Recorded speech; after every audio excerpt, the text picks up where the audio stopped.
Indonesia dilaporkan siap mengirim pasukan ke Gaza sebagai bagian dari misi perdamaian.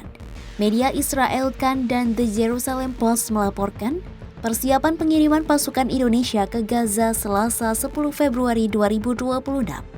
Menurut media tersebut, Indonesia menjadi negara pertama yang mengirim pasukan asing ke Gaza dan kemungkinan ditempatkan di antara Rafah dan Khan Younis.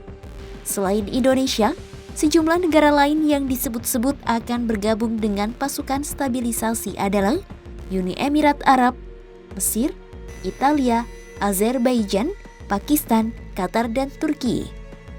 Namun, hingga saat ini belum ada satupun negara yang mengirim pasukannya.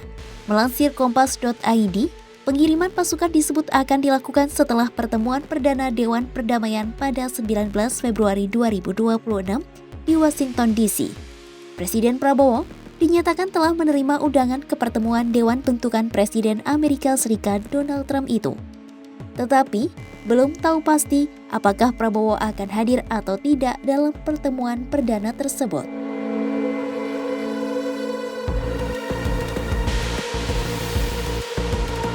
Kepala Staf Angkatan Darat Jenderal Maruli Simanjuntak menyatakan, TNI Angkatan Darat masih menyiapkan pasukan untuk misi perdamaian Gaza. Maruli mengatakan, persiapan itu soal kebutuhan kemanusiaan dan rekonstruksi di wilayah konflik. Saat ini, pihaknya masih menunggu hasil koordinasi pihak yang mengoordinir di Gaza. Pernyataan itu disampaikan Maruli usai rapat pimpinan TNI Polri di Kompleks Istana Kepresidenan, Senin 9 Februari 2026.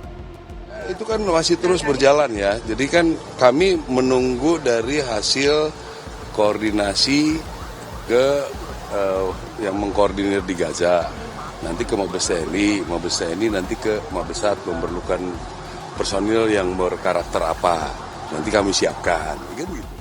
Kendati demikian, Indonesia belum memastikan jumlah pasukan yang akan dikirim ke Gaza. Maruli menekankan, dalam hal ini TNI Angkatan Darat hanya bertugas menyiapkan pasukan.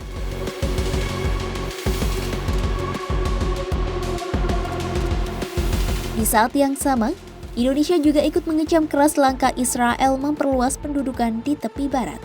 Indonesia bergabung dengan sejumlah negara lainnya di Eropa dan Arab mengecam aksi Israel dalam perluasan pendudukan tersebut.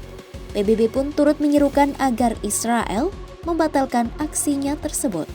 Menteri Luar Negeri Indonesia, Mesir, Yordania, Pakistan, Arab Saudi, Turki, Uni Emirat Arab, dan Qatar mengecam keras keputusan dan tindakan ilegal Tel Aviv di tepi barat.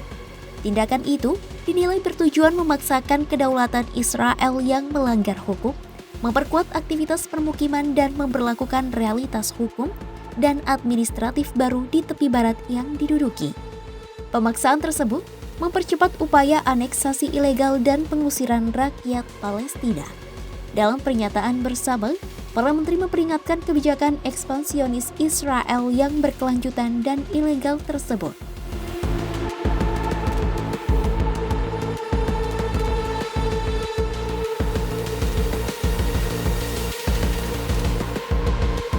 Uni Eropa juga mengecam langkah Israel untuk memperluas kendalinya di tepi barat.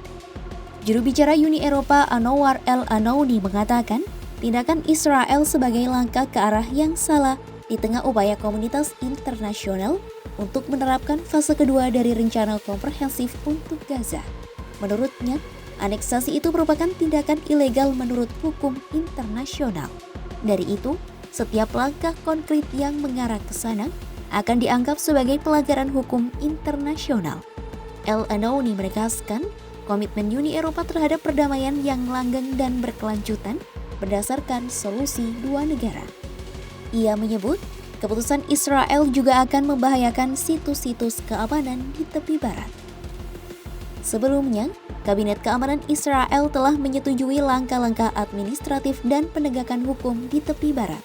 Keputusan baru Tel Aviv ini dianggap sebagai bentuk pelanggaran terang-terangan terhadap hukum internasional, merusak solusi dua negara.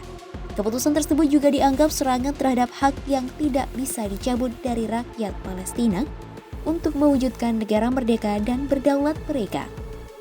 Tindakan itu merusak upaya yang sedang berlangsung untuk perdamaian dan stabilitas di kawasan tersebut. Langkah itu pun akan mempermudah Israel memperluas permukiman dan kekuasaannya di tepi barat.